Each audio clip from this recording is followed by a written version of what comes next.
नमस्कार, news nation आप देख रहे हैं। आपके साथ मैं हूं विद्यानाथ झा। कोरोना से जंग के बीच कई मोर्चे पर अच्छी खबर भी आई है। ऑक्सीजन की सप्लाई तेजी से बढ़ रही है। देश में पीएम केयर फंड से 551 ऑक्सीजन प्लांट जल्द से शुरू किए जाएंगे। सिंगापुर, जर्मनी से भी मदद पहुंच रही है। ऑक्सीजन एक्सप्रेस के जरिए दिल्ली तक भी ऑक्सीजन टैंकर पहुंचेंगे। और इस बीच वैक्सीन और ऑक्सीजन पर राजनीति भी हो रही है। कोरोना से लड़ाई में बड़े और कड़े फैसले कितने फायदेमंद होंगे? क्या ये फैसले लेने में देरी हो गई? क्या मुश्किल वक्त में भी सरकारें राजनीति नहीं छोड़ सकती? इन पर हम बात करेंगे। पहले आपको कोरोना पर 10 बड़े अपडेट्स जो हैं वो बता देते हैं। कोरोना पर 10 बड़े अपडेट सबसे पहले आप जान लीजिए क्या क्या है। 24 अप्रैल 3,49,000 से ज्यादा केस दिल्ली में। एक हफ्ते में बढ़ा लॉकडाउन का जो वक्त है, दिल्ली में एक हफ्ते बढ़ा दिया गया है। और पूरे देश में 551 ऑक्सीजन प्लांट लगाने की तैयारी चल रही है। बंदरगाहों पर ऑक्सीजन उपकरण पर टैक्स नहीं होगा। वैक्सीन को लेकर अफवाह से दूर रहने की सलाह प्रधानमंत्री नरेंद्र मोदी ने दी है। और महाराष्ट्र में सभी को मुफ्त में वैक्सीन का ऐलान किया गया है। दिल्ली में पोर्टल पर ऑक्सीजन की जानकारी दी जाएगी। ये खुद मुख्यमंत्री ने कहा है कि आप कहां से ला रहे हैं, कहां ले जाएंगे, किसको देंगे, कितना खर्च होगा, इसकी जानकारी आपको पोर्टल पर देनी होगी। टीएमसी उम्मीदवार काजल सिन्हा का निधन हो गया है। रायगढ़ से 4 ऑक्सीजन टैंकर दिल्ली पहुंचेंगे। लेकिन इस वक्त देश के 4 बड़े डॉक्टर क्या कह रहे हैं वो सुनवाते हैं आप। पहले तो मैं यही कहना चाहूंगा कि हम ये समझें कि ये माइल्ड बीमारी है, सिर्फ 10 से 15% में सीवियर हो सकती है। दूसरी चीज ये समझना चाहिए कि जो हम बात करते हैं इंजेक्शन की, रेमडेसिविर की, वो इंजेक्शन जो है, अगर हम WHO की ट्रायल की बात करें, सॉलिडारिटी ट्रायल ने, वो एक नेगेटिव स्टडी थी। उस ट्रायल ने ये शो किया कि रेमडेसिविर से ना आपकी जान बचती है, ना आपकी हॉस्पिटल स्टे कम होती है। यूएस की एक स्टडी ने ये शो किया था कि अगर रेमडेसिविर हम मॉडरेट टू सीवियर पेशेंट में, मॉडरेट टू सीवियर, माइल्ड में किसी ने नहीं दिया है, मॉडरेट टू सीवियर में दें तो हॉस्पिटल स्टे कुछ हद तक कम हो जाता है। इसलिए जो स्टेबल पेशेंट्स हैं, जो घर पे हैं, जिनकी ऑक्सीजन सैचुरेशन ठीक है, 94 से अबव है, इन लोगों को रेमडेसिविर की कोई जरूरत नहीं है। और रेमडेसिविर अगर आप लेंगे तो उससे नुकसान ज्यादा हो सकता है, फायदा कम होगा। इसलिए एक बात ये भी मैं कहना चाहूंगा कि रेमडेसिविर कोई मैजिक बुलेट नहीं है। सिर्फ उन पेशेंट्स के लिए दी जाती है जो हॉस्पिटल में एडमिटेड है, जिनको मॉडरेट टू सीवियर डिजीज है और जिनकी ऑक्सीजन सैचुरेशन 93 से कम हो रही हो, जिनके लंग्स में शैडोज आ रहे हो, जो हम एक्सरे या सीटी स्कैन से देखते हैं, या ब्लड की रिपोर्ट में ऐसे पैरामीटर्स आ रहे हो जो ये सजेस्ट करें कि वो मॉडरेट या सीवियर डिजीज की तरफ जा रहे हैं। तो ये एक बात समझना बहुत जरूरी है। दूसरी चीज ये है कि कई लोग ये सोचते हैं कि अगर मेरी सैचुरेशन कल 98 थी और आज 97 हो गई तो आस्ता आस्ता मेरी सैचुरेशन गिरने लग रही है और मैं ऑक्सीजन लगाना शुरू कर देता हूँ। हमें ये समझना चाहिए कि ऑक्सीजन जो हम देखते हैं ब्लड में, चाहे आपकी सैचुरेशन 94 हो, चाहे 98 हो, चाहे 99 हो, ब्लड में जो ऑक्सीजन है वो लगभग उतनी ही रहती है। क्योंकि जो हम फिजियोलॉजी में बात करते हैं कि एक ऑक्सीजन डिसोसिएशन कर्व, वो आपकी सैचुरेशन जब 90 से ऊपर होती है तो कर्व एकदम फ्लैट होता है। इसका मतलब आप अपनी सैचुरेशन और बढ़ाने से आपके खून में ऑक्सीजन ज्यादा नहीं बढ़ती। इसलिए अगर आपकी सैचुरेशन 95, 94, 97 है, ऑक्सीजन की कोई जरूरत नहीं है। अगर आपको लगे कि सांस की तकलीफ है, चेस्ट में कंस्ट्रिक्शन हो रही है, तो डीप ब्रीदिंग एक्सरसाइज करें, पेट के बल लेट सकते हैं, उससे भी आपकी सैचुरेशन बढ़ जाएगी। लेकिन पैनिक करने की कोई जरूरत नहीं है और एकदम ऑक्सीजन लगाने की जरूरत नहीं है। इससे आप ऑक्सीजन की जो सप्लाई है उसको कम करेंगे और जब आपको ऑक्सीजन की जरूरत नहीं है और ऑक्सीजन आप लगाएंगे तो किसी व्यक्ति जिसको ऑक्सीजन की जरूरत है उसको आप ऑक्सीजन डिनाई कर रहे हो और उसके लिए वो लाइफ सेविंग हो सकती है। तो इसलिए मैं ये भी कहना चाहूंगा कि ऑक्सीजन का मिसयूज ना करें, रेमडेसिविर का मिसयूज ना करें, पैनिक ना करें। मेजॉरिटी ऑफ पेशेंट्स जो हैं वो घर पे अपने आप को आइसोलेट करके ठीक हो सकते हैं, हॉस्पिटल आने की जरूरत नहीं है। अगर हम होम आइसोलेशन ठीक से करेंगे, अपने डॉक्टर से संपर्क करके अपने आप को मॉनिटर करेंगे, वार्निंग साइंस की तरफ ध्यान देंगे, तो हॉस्पिटल्स की भीड़ भी कम होगी। जिन लोगों को बेड की जरूरत है उनको बेड मिलेगा और उनकी पूरी तरह से इलाज हो पाएगा। तो यही मैं कहना चाहूंगा कि पैनिक ना करें, ड्रग्स की तरफ ना जाएं, डॉक्टर्स पे विश्वास करें। और स्टीरॉइड्स, रेमडेसिविर और ऑक्सीजन की माइल्ड केसेस में कोई जरूरत नहीं है, उससे ज्यादा नुकसान होता है, इसलिए उसको अवॉइड करें।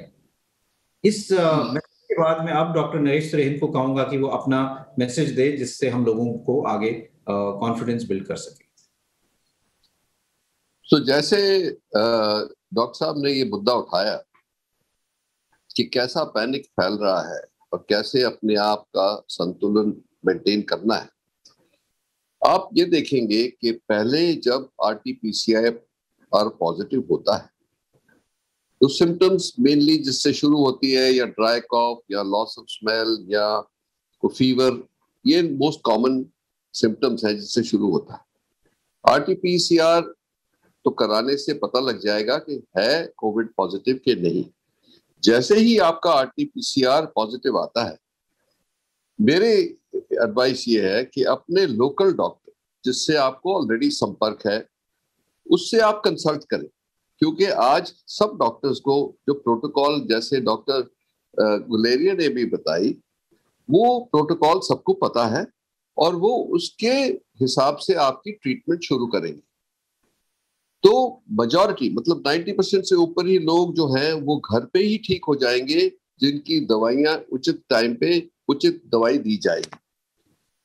ऑक्सीजन का तो आप डॉक्टर साहब ने बताया ऑलरेडी, पर ये बात सोचने की है कि क्या क्या चीजें आप कर सकते हैं। जैसे योगा का जो अनुलोम विलोम एक्सरसाइज है वो बहुत ही इफेक्टिव होती है हमारे लंग्स को एक्सपैंड करने में, और क्योंकि आप जब लंबा सांस लेके रोकते हो तो ऑक्सीजन की एक्सचेंज भी ज्यादा होती है ब्लड के साथ। तो आप देखेंगे कि अपनी लंग्स की हेल्थ को ठीक रखना है, और अगर जो टेंडेंसी कोई हो तो वो जो प्रोन पोजीशन में बताया वो होना जरूरी है। अगर जो इससे आपके घर में आइसोलेशन की फैसिलिटीज ठीक नहीं है तो हम सब हॉस्पिटल्स ने एक क्वारंटाइन फैसिलिटी अपने हॉस्पिटल के पास ही ले ली है। जैसे हमने रेड फॉक्स लिया है। हम पेशेंट्स को जिनको कुछ एंजाइटी है या जिनके पास घर में सुविधाएं नहीं है, हम रेड फॉक्स में उनको भेज देते हैं। वहां पे हमारे डॉक्टर और नर्सेज उन पे मॉनिटर रखते हैं। अगर जो वहां से किसी को तकलीफ होती है कि बात बढ़ गई, जो 5% की बात कर रहे हैं हम, उनको फिर हॉस्पिटल में लिया जाता है। तो ये रूट भी बहुत सिक्योर लगता है लोगों को। तो इसीलिए घर सबसे ज्यादा अगर जो मॉनिटरिंग हो रही है, डॉक्टर आपको सैटिस्फैक्टरी अगर जो आपको मॉनिटर कर रहा है तो वो सबसे अच्छा है। उसके बाद मैंने बताया इंटरमीडिएट एंड हॉस्पिटल तभी जाना है जब इंट्रावीनस ड्रग्स की जरूरत हो या नॉर्मल ऑक्सीजन जो 2-4 लीटर दे रहे हैं हम, उसके बावजूद भी ऑक्सीजनेशन बहुत गिर रही है। सो ये तो एक बात होगी। दूसरी बात ये है कि आप लोगों को सबको अपना प्रोटेक्शन करना है सबसे पहले, डिजीज से पहले। वो जो तीनों गुर बोल रहे हैं हम कि बार बार जो मास्किंग, डिस्टेंसिंग और हैंड हाइजीन की बात करते हैं, उसको आप डबल अप करिए। मतलब ये कि अगर जो आप घर से बाहर जा रहे हैं कहीं क्राउडेड प्लेस में तो डबल मास्क यूज करें। N95 है तो N95 और एक वो जो उसके ऊपर एक सर्जिकल मास्क, अगर जो नहीं है कॉटन मास्क भी यूज करते हैं तो 2 करें एक, और उसका ऐसे टाई करें कि वो सील बन जाए आपकी फेस के ऊपर। तो इससे जो ब्रीदिंग हो आपके नोज और लंग्स में जो हवा जा रही है उसमें वायरस ना जाए। सो ये तो हो गई प्रिवेंटिव। और मेरे को ये ख्याल है कि आज के दिन हमारी जो लड़ाई है संक्रमण में, ये सबसे पहला जो सिपाही है वो पब्लिक है हिंदुस्तान की। क्राउडेड प्लेसेस से दूर रहे, कोई जरूरत नहीं है बड़ी शादियां या पार्टीज करने की। जो क्राउड इवेंट्स हैं उनसे दूर रहे और अपनी पूरी हिफाजत करें by masking and all that. अब लोग पूछते हैं कि हम घर से बाहर जो जाना पड़ता है, जो काम करने वाले हैं युवा, उनको जब वो घर आते हैं वापस, पहले तो अपना मास्क को साइड में रखें, अपने कपड़े चेंज करें, फिर फैमिली से मिले, क्योंकि you do not want to infect your अपने पेरेंट्स को, अपने बच्चों को, अपनी फैमिली को। तीसरी बात ये है कि ये जो अब कंफ्यूजन हो रहा है बहुत कि ये वेरिएंट्स जो आ गए हैं, ये वेरिएंट से एक बात जाहिर है क्यों हम कह रहे हैं और सावधान रहो, बिकॉज ये वेरिएंट की जो स्प्रेडिंग कैपेसिटी है वो डबल हो गई है। तीसरी बात यह है कि अगर जो आप अपना घर पे स्वास्थ्य ठीक रखेंगे, ये अमल करेंगे, तो हो सकता है आपको लगे ही नहीं, वो बेस्ट तरीका है।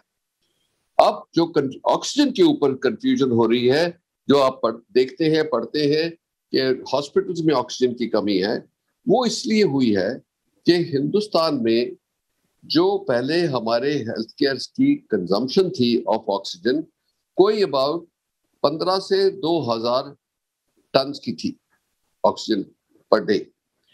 अब हमारी जो वो रिक्वायरमेंट है वो 7-8 हजार तक पहुंच गई है।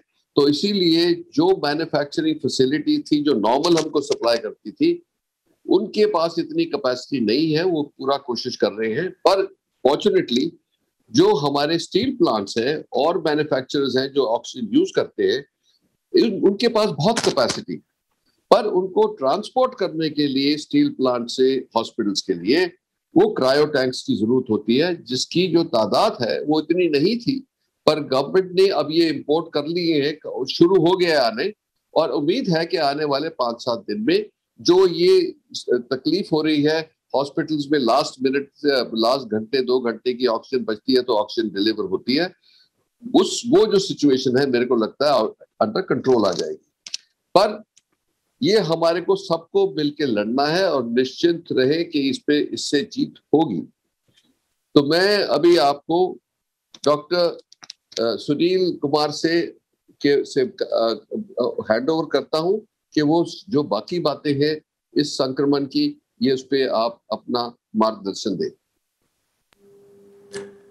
गुड आफ्टरनून, नमस्कार doctor Guleria, doctor Trehan, doctor Naveed and हमारे जितने भी व्यूअर्स हैं, धन्यवाद करना चाहूँगा मुझे बुलाने के लिए। मैं director general of health services India हूँ।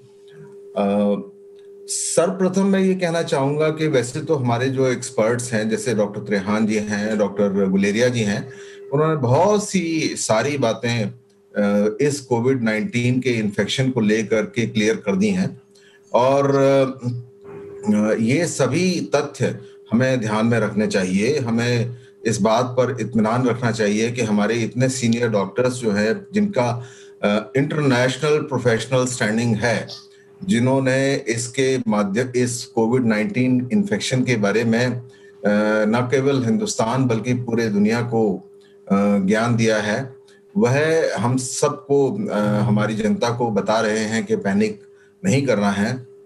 तो एक विश्वास आना चाहिए।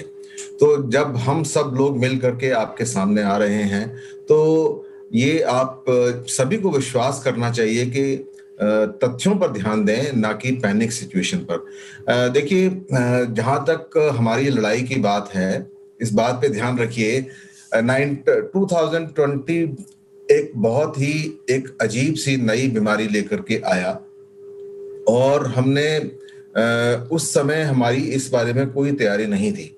भारत सरकार ने अपनी पूर्णतः अपना कर्तव्य निभाया, और जहां हमारी कैपेसिटी बिल्डिंग बिल्कुल एक अनोखे स्तर पर पहुंचा दी, जहां हम लोग RT-PCR टेस्ट करने की एक लैब होती थी हमारी, वहां हमने 2000 से ऊपर 2500 से ज्यादा लैब्स बना लिए पूरे देश में। जहां हमारे पास टेस्ट की कैपेबिलिटी बहुत कम थी, वहां हमने लाखों में टेस्ट करने की जिम्मेदारियां और निभाई हैं, और कैपेबिलिटी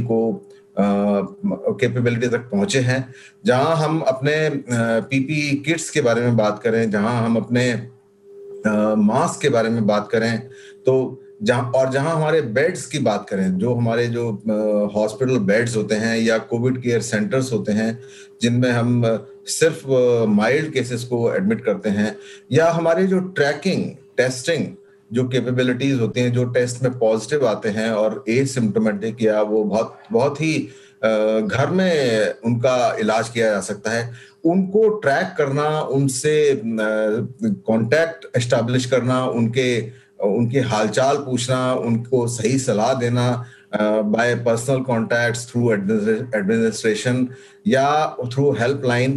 तो एक बहुत बड़ा सफर हमने पिछले साल तय किया, और देयरफॉर ये हमें विश्वास रखना चाहिए कि हमारी जो सरकार है, या हमारे जो भी स्टेप्स लेते हैं इस बारे में, वो बहुत कंक्रीट और साइंटिफिक स्टेप्स लेते हैं। हमारे यहाँ कई सारे ग्रुप बने हुए हैं जो बिल्कुल टॉप साइंटिस्ट को लेकर के हैं, टॉप डॉक्टर्स को लेकर के हैं, टॉप माइक्रोबायोलॉजिस्ट को लेकर के हैं, टॉप एपिडेमियोलॉजिस्ट को लेकर के हैं। तो वो भारत सरकार को सलाह दे रहे हैं। भारत सरकार का एक तरह से उसको अग्रणीय रोल अदा कर रहे हैं ताकि हम देश में इस कोविड-19 की लड़ाई को आगे ले जाएं।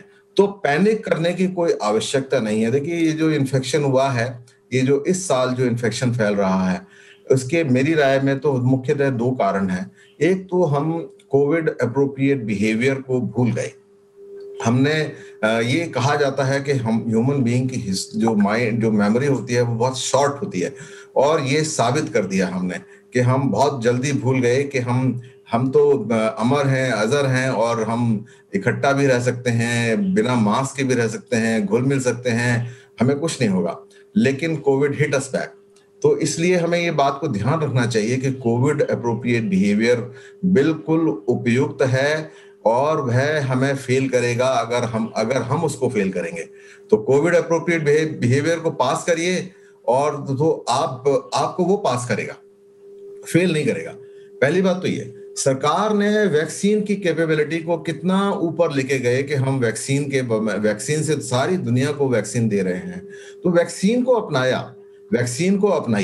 वैक्सीन के बारे में गलत गलत धारणाएं बनी थी कि वैक्सीन से इन्फेक्शन हो सकता है, वैक्सीन का साइड इफेक्ट हमें मालूम नहीं है, वैक्सीन के बारे में कहीं ऐसा ना हो बाद में कुछ कैंसर्स होने लगे, और ये वो कई तरह की तमाम बातें की गई वैक्सीन को लेकर भी।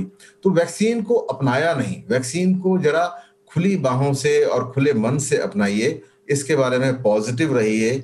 इसमें सरकार आपके स्वास्थ्य की ध्यान रखती है। हमने जो ऐप बनाया है, या जो हमने वो बनाया है, अपना सॉफ्टवेयर बनाया है, उसमें सभी तरह की आपकी जितनी भी समस्याएं होती हैं वैक्सीन को लेकर के, वो सारी रिकॉर्ड की जाती हैं, और उसमें ये पाया गया है कि कोई भी सीरियस साइड इफेक्ट बहुत ज्यादा मात्रा में नहीं है, बल्कि एक तरह से नेग्लिजिबल है। तो वो एक सेफ वैक्सीन आपको दी जा रही है, तो उसको अपनाना चाहिए जनता को आगे लेकर। ये वैक्सीन आपको हमारी जो इन्फेक्शन की चेन को कट करेगी। 2 चीजें जो इन्फेक्शन को कट करेंगी वो यही है, एक कोविड एप्रोप्रिएट बिहेवियर, जिसमें डॉक्टर रेहान ने बड़े अच्छे तरीके से बताया कि मास्क कैसे कैसे पहन सकते हैं। मास्क को तो देश के 4 बड़े डॉक्टर आपको यह बता रहे हैं कि कोरोना काल में आपको क्या करना है, कौन सी दवाई लेनी है, अगर आप पीड़ित हो जाते हैं तो आपको क्या करना है, कौन सा इंजेक्शन आपके लिए फायदेमंद है, कौन से इंजेक्शन लेने से आपको नुकसान हो सकता है, और अगर आप अपने घर के बाहर जाते हैं तो आप कैसे रहेंगे। और सीधे आपको लेकर चलते हैं, देश के 4 बड़े डॉक्टर इस वक्त संबोधित कर रहे हैं लोगों को, वो बता रहे हैं कि आपको कोरोना के इस महामारी के बीच क्या करना चाहिए। जहां जरूरत है तो और भी अच्छा है। तो इस तरह से आप अपने बिहेवियर को पॉजिटिव रखिए, पैनिक करने की जरूरत नहीं है। जब आप आइसोलेशन में होते हैं, जब आप जैसे मान लीजिए आपको इन्फेक्शन हो गया, माइल्ड इन्फेक्शन है, और आपको घर में इलाज करना, ये बात देखिए बड़े अच्छे तरीके से डॉक्टर गुलेरिया और डॉक्टर रेहान ने बड़े ही अच्छे तरीके से साफ शब्दों में कही कि 99% लोगों को हॉस्पिटल जाने की जरूरत नहीं है। मैंने भी देखा है, मेरे पास भी कई सारे फोन आते हैं दिन भर में कि हमें यहाँ बिस्तर दिला दो, हमें वहां बिस्तर दिला दो। तो मेरा सर्वप्रथम ये प्रश्न होता है कि आप बीमार कितने हैं। आप बीमार अगर उतने नहीं हैं तो आपको हॉस्पिटल में जाने की जरूरत नहीं है। हॉस्पिटल में जाएंगे तो 2 नुकसान होंगे। एक, आप अननेसेसरी बेड ऑक्यूपाई करेंगे, किसी और सीरियस मरीज को बेड की जरूरत है वो उसको नहीं मिलेगा, आप अननेसेसरली ऑक्यूपाई कर लेंगे। दूसरा, जो हमारे जो फोर्स है, हेल्थ केयर वर्कर्स हैं, वो आपके अटेंशन में लग जाएंगे और आपको ध्यान देंगे, और जो सीरियस मरीज है वो बेचारा छूट भी सकता है।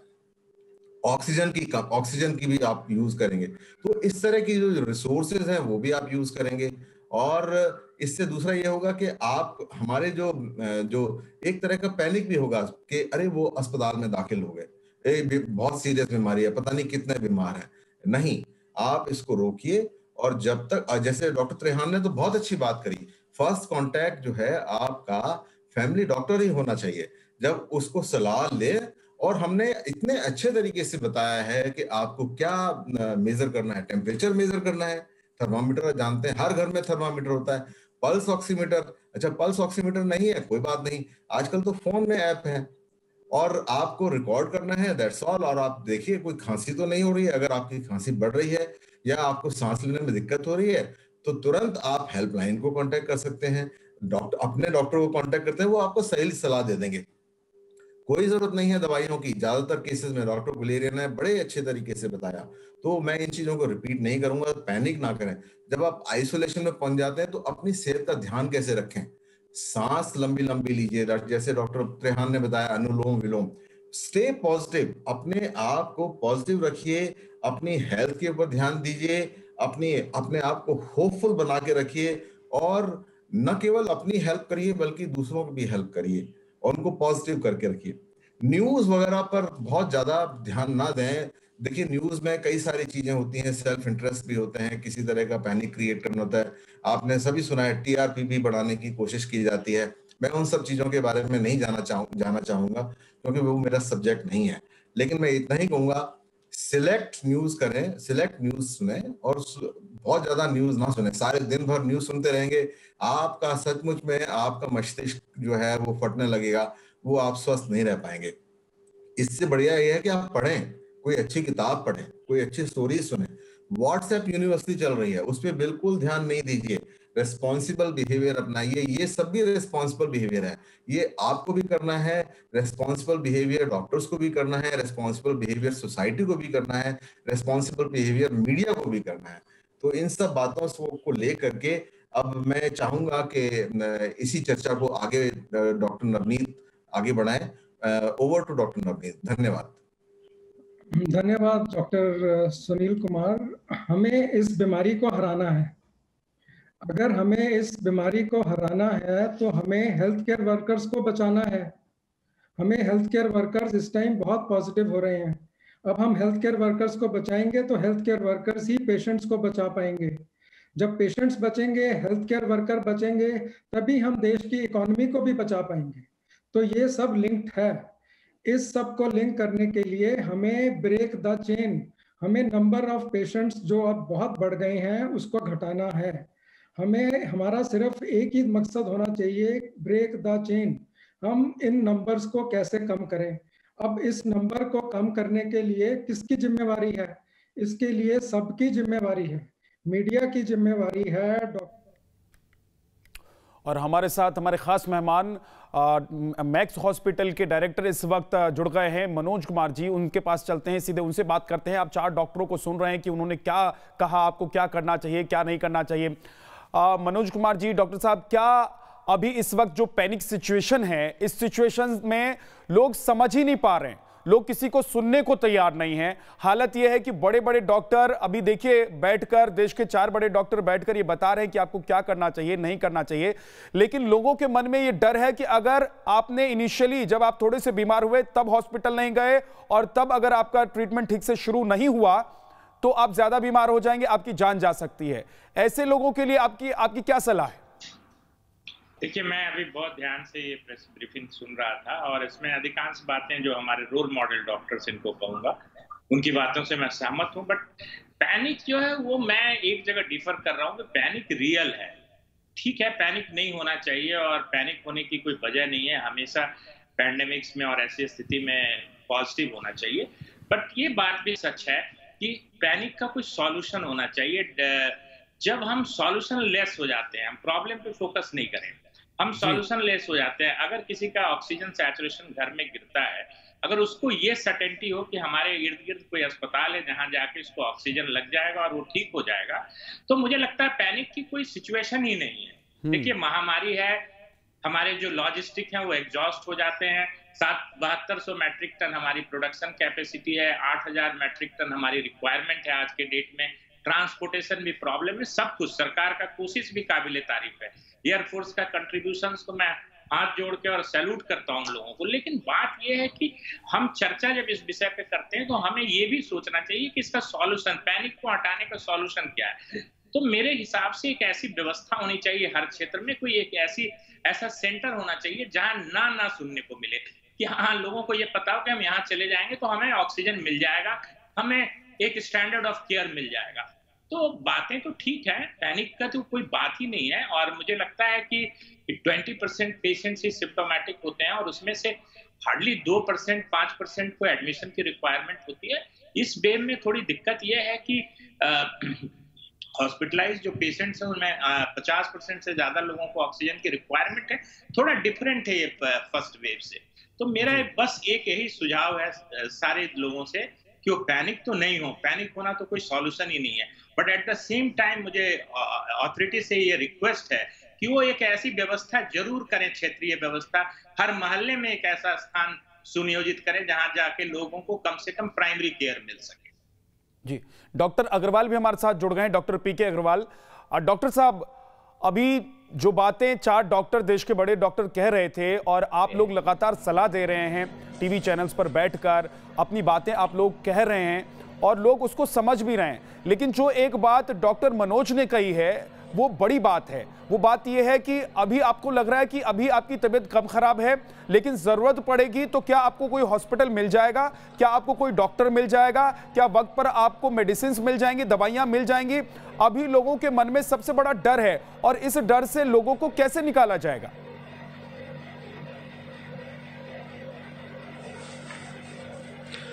वास्तव में ये सबसे बड़ी समस्या यही है कि देश के लोगों की जिजीविषा है वो सूख रही है। लोगों का जो विश्वास है अपने आप से हट रहा है। यदि किसी के घर में, परिवार में यदि कोई कोरोना पीड़ित हो जाता तो उसकी दुर्दशा जो होती है वो कहने लायक नहीं है। वो जो डॉक्टर जो कह रहे हैं मैं उनसे सहमत हूँ कि पैनिक करने की जरूरत नहीं है, लेकिन अगर किसी व्यक्ति को हो जाता है तो उसको बड़ा दुख होता है। तो इसके लिए आवश्यक है कि हम आसपास जो डॉक्टर लोग, पहले क्या है किसी भी कोरोना पेशेंट होने पे घर पे डॉक्टर फोन करता था, उसकी व्यवस्था रहती थी सेंट्रल, वो आजकल नहीं है जो होम आइसोलेशन में पहले थी। इसके अलावा हमें चाहिए कि जहाँ पे इंडस्ट्रियल ऑक्सीजन के उत्पादन होता है, बड़े बड़े कारखाने हैं, उर्वरक कारखाने हैं, वहाँ पे हम टेंट लगा के ऐसी व्यवस्था करें अस्पतालों की जिससे कि 3rd और 2nd कैटेगरी के जो कोविड पेशेंट हैं वो एक साथ समूह में रह सकें, क्योंकि लोग घरों में नहीं रहना चाहते। ऑक्सीजन का मिलना बड़ा मुश्किल हो रहा है। इसके लिए आवश्यक है कि जो हमारी जो पेट्रोलियम कंपनी है उनको इस प्रकार का जो ट्रांसपोर्ट करने का वो उनका काम ही है या सीएनजी ट्रांसपोर्ट करते हो, उनको हमें पकड़ना होगा, क्योंकि उनके पास ट्रक्स हैं, वो हैं, और वो ऑक्सीजन, लिक्विड ऑक्सीजन को वो गांव तक वो पेट्रोल पहुंचाते हैं। तो हमें उनको इंटरेस्ट करना पड़ेगा। तो डिस्ट्रीब्यूशन का जो, इसके अलावा जो डॉक्टरों ने बताया कि ये नहीं है कि सबको ऑक्सीजन की जरूरत है, फिजियोथेरापी के द्वारा भी ऑक्सीजन की समस्या का हल हो सकता है, योगा प्राणायाम के द्वारा हो सकता है। लोग घरों में एसी ना चलाएं, जैसे चाइना में एसी चलाने से प्रतिबंध है, अगर कोई चलाता है तो उस पर पनिशमेंट होता है, लेकिन हमारे यहाँ मास्क लगाने पर भी जो दंड हुआ है बहुत कम हुआ है।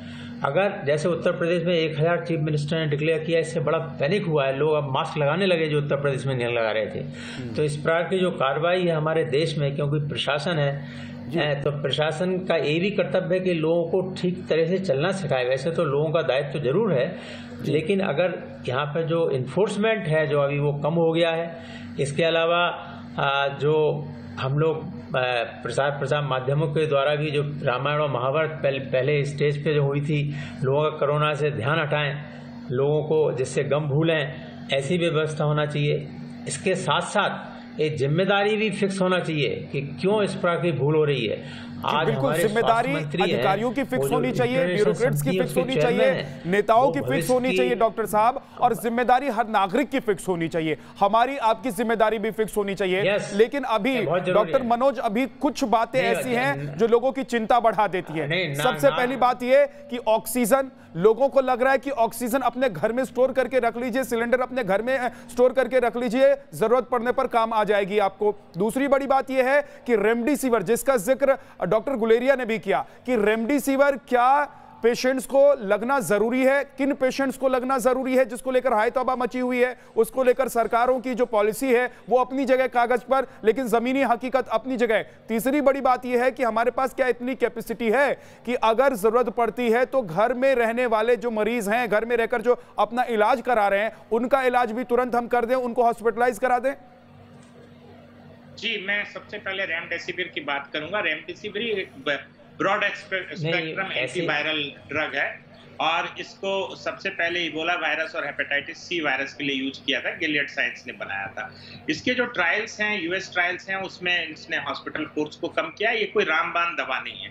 उनकी बात से मैं बिल्कुल सहमत हूं कि सॉलिडरिटी ट्रायल जो WHO के अंडर हुआ था, उसमें इसके निगेटिव रिपोर्ट्स हैं, जिससे न तो कोई मृत्यु दर में कमी आई और न तो कोई बहुत ज्यादा फायदा हुआ हॉस्पिटल के कोर्स में। तो फिर डॉक्टर साहब माफ कीजिए, मैं आपको टोक रहा हूं, तो फिर अभी जो रेमडेसिविर को लेकर इतनी हाई तौबा मची हुई है, लोग परेशान हैं, डॉक्टर्स उसको प्रिस्क्राइब कर रहे हैं, लिख कर दे रहे हैं। मेरे पास कम से कम 20-25 ऐसे प्रिस्क्रिप्शन पड़े हुए मोबाइल पर जो लोगों ने भेजे हैं, जिनको डॉक्टर ने कहा कि 6 इंजेक्शन आप लगवाइए क्योंकि 6 इंजेक्शन का कोर्स है। तो ऐसे लोगों को आप क्या कहेंगे? वो जो डॉक्टर्स लिख रहे हैं रेमडेसिविर, वो डॉक्टर क्या कर रहे हैं फिर? सर देखिए, ऐसा है कि अभी ट्रीटमेंट प्रोटोकॉल में बहुत सारे सेंटर्स पे रेमडेसिविर को अर्ली स्टेज में मॉडरेट टू सीवियर कोविड, उनको ये समझाना चाहिए। डॉक्टर्स को भी मैं ये संदेश दूंगा कि वो कहें कि ये कोई ऐसी रामबाण दवा नहीं है, मिल जाए तो ठीक है, अवेलेबल है तो लग जाएगा, इसके प्लस माइनस रूल हैं। जब एक और तर्क गढ़ा जा रहा है, आपने अपनी बात पूरी की, एक लाइन में आपने अपनी बात पूरी कह दी डॉक्टर साहब, डॉक्टर मनोज, आपने एक लाइन में अपनी बात पूरी कर दी कि भाई जरूरत हो तो लगवाएं। एक बात और है जो हम लोगों को सुनने को मिल रही है, जो हमारे पास फोन आ रहे हैं, उसमें लोग हमें यह कह रहे हैं कि हमारा ऑक्सीजन लेवल 80 हो गया है, 70 हो गया है, 84 है, 90 से नीचे हो गया है, इसलिए डॉक्टर कह रहे हैं कि रेमडेसिविर लगवा लीजिए। क्या यह सही बात है कि ऑक्सीजन लेवल मेंटेन करने के लिए या आपके फेफड़े के इंफेक्शन को कम करने के लिए रेमडेसिविर लगवाया जा रहा है? देखिए, मैंने पहले कहा कि एक ब्रॉड स्पेक्ट्रम एंटीवायरल ड्रग है और बहुत ज्यादा प्रूवन नहीं है कि कोविड निमोनिया के सीटी पिक्चर को भी बहुत चेंज करता है, ऐसी भी कोई बात नहीं है। लेकिन होता क्या है कि जब डेस्परेट सा सिचुएशन होता है, जब सैचुरेशन ड्रॉप होता है, उस हालत में क्या है कि हमारे पास बहुत कम चीजें रह जाती हैं, तो doctors usually remdesivir, plasma therapy, tocilizumab, इन सब चीजों के लिए बोलते हैं। बट अभी तक जो मेन स्टेज जो है ट्रीटमेंट का, जो कहिए कि जो स्ट्रांगली अप्रूव्ड ट्रीटमेंट है या एविडेंस बेस्ड ट्रीटमेंट है, वो है ऑक्सीजन, डेक्सामेथासोन, वो रिकवरी ट्रायल में देखा गया है कि उससे बहुत फायदा होता है। और तीसरा एंटीकोगुलेंट टू प्रिवेंट जो क्लॉट बनते हैं लंग्स में, उसको बचाने के लिए एंटीकोगुलेंट। ये तीनों बहुत सबसे इंपॉर्टेंट है। ऑक्सीजन हमारे साथ डॉक्टर साहब, हमारे साथ कांग्रेस के प्रवक्ता भी इस वक्त जुड़ गए हैं। डॉक्टर पीके अग्रवाल, मैं आपके पास आऊं उससे पहले अभिषेक दत्त के पास चल लेते हैं, कांग्रेस के प्रवक्ता हैं। अभिषेक जी, अभी हम देख रहे हैं कि कई ऐसे युवा नेता हैं जो दलगत राजनीति से ऊपर उठकर मानवता के आधार पर मानवीय कार्य कर रहे हैं, लोगों की मदद कर रहे हैं, लोगों तक मदद पहुंचा रहे हैं। लेकिन सबसे बड़ी बात यह है कि अभी देश के अलग अलग हॉस्पिटल से यह भी खबर है कि ऑक्सीजन की कमी है, रेमडेसिविर को लेकर हाई तौबा मची हुई, जिस पर हम लोग बात कर रहे हैं। लेकिन इस बीच में क्या आपको नहीं लग रहा है कि राजनीति नहीं होनी चाहिए, बयानबाजी नहीं होनी चाहिए? जो राहुल गांधी कह रहे हैं उस तरह की बातें अभी देश के लोग सुनना नहीं चाहते हैं। देखिए, अगर ये सब बातें आप 1 साल पहले करते, जब लॉकडाउन हुआ था, तब समझ आता। अब आप देखिए 13 महीने के लॉकडाउन के बाद आज दिल्ली में मौतें ज्यादा ऑक्सीजन ना होने की वजह से हो रही हैं, कोविड की वजह से नहीं हो रही। अभी मैं डॉक्टर साहब को सुन रहा था, वो रेमडेसिविर के बारे में बात कर रहे थे। आपसे बात करते करते 3 मुझको ऐसे मैसेज आए हैं, अगर रेमडेसिविर दवाई अगर नहीं देनी तो doctor should not prescribe it. आज दिल्ली पुलिस के कमिश्नर को एक आदेश दिल्ली में जारी करना पड़ रहा है कि इन सेंटरों पे रेमडेसिविर दवाई मिलेगी और इससे एसएचओ की ड्यूटी है। इतना पैनिक दिल्ली में ऑक्सीजन को लेके नहीं, लेकिन इतना पैनिक की जरूरत नहीं है। अगर बंगाल ने जो किया है, पश्चिम बंगाल सरकार ने जो कर दिया है, वहां की व्यवस्था, वहां के प्रशासन ने जो कर दिया है, अगर वैसी व्यवस्था पूरे देश में हो जाए कि भाई अगर किसी हॉस्पिटल में किसी मरीज को रेमडेसिविर की जरूरत है तो वो सीधे आदेश करें हॉस्पिटल की तरफ से या अपनी अपील भेजें, रिक्वेस्ट भेजें कि रेमडेसिविर की जरूरत है, सीधे हॉस्पिटल तक पहुंचे। ये बिचौलिया, ये जमाखोर, ये जो भ्रष्टाचारी हैं, जो इस माहौल में भी भ्रष्टाचार कर रहे हैं, जो कालाबाजारी कर रहे हैं, उन सब से निपट जाएंगे। देखिए दिल्ली की परेशानी, जब आप अपने संक्रमित मरीज को अस्पताल में भर्ती करते हैं तो सिलेंडर की जिम्मेदारी आपकी है, रेमडेसिविर दवाई की जिम्मेदारी आपकी है। देखिए, मैं कोई पॉलिटिक्स नहीं करना चाहता, मैं डॉक्टर गुलेरिया की बहुत ज्यादा और सभी डॉक्टर्स की बहुत रिस्पेक्ट करता हूं, भगवान के रूप हैं। परंतु अगर हमको लगता है कि रेमडेसिविर दवाई इलाज नहीं है तो सरकार को दवाई बंद कर देनी चाहिए। और अगर किसी अस्पताल को रेमडेसिविर चाहिए तो दिल्ली सरकार या केंद्र सरकार को चिट्ठी लिख के सीधी दवाई वहां पहुंचे। नहीं, ये सब बात तो आपकी ठीक है, जो बात आप अच्छी कर रहे हैं वो बात मैं मानने को तैयार हूं। लेकिन अभिषेक दत्त जी, मैं सिर्फ ये कह रहा हूं कि राजनीति क्यों करने लग जाते हैं आप लोग। राहुल गांधी टिप्पणी करते हैं, हम राहुल गांधी के साथ साथ आपके पार्टी के कई और नेता राजनीति के माहौल में ऐसा लग रहा है कि वो इस माहौल में भी राजनीति करना चाहते हैं, इस माहौल का भी वो फायदा उठाना चाहते हैं। डॉक्टर पीके अग्रवाल के पास में सीधे आपका सवाल रख देता हूं क्योंकि अब वक्त खत्म हो रहा है। डॉक्टर अग्रवाल, अगर जरूरत नहीं है रेमडेसिविर की तो फिर डॉक्टर प्रिस्क्राइब क्यों कर रहे हैं, और अगर जरूरत है तो सरकार कोई ऐसी व्यवस्था क्यों नहीं बना दे रही है कि सीधे हॉस्पिटल तक मरीज तक रेमडेसिविर पहुंच जाए?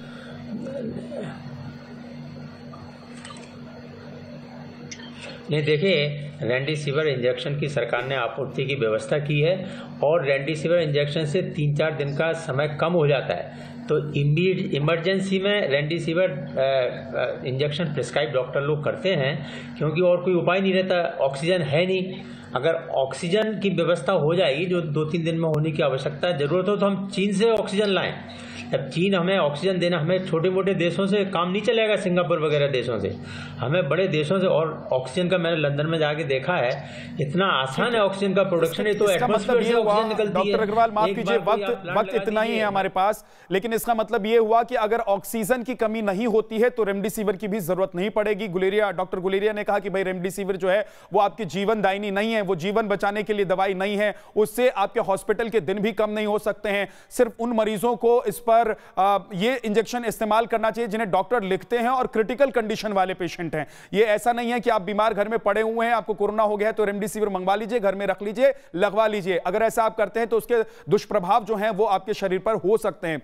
एक छोटे से ब्रेक के लिए हम रुक रहे हैं। आप मेहमानों का बहुत बहुत शुक्रिया हमारे साथ जुड़ने के लिए, लेकिन देश और दुनिया की खबरों के लिए आप बने रहिए हमारे साथ, देखते रहिए न्यूज़ नेशन।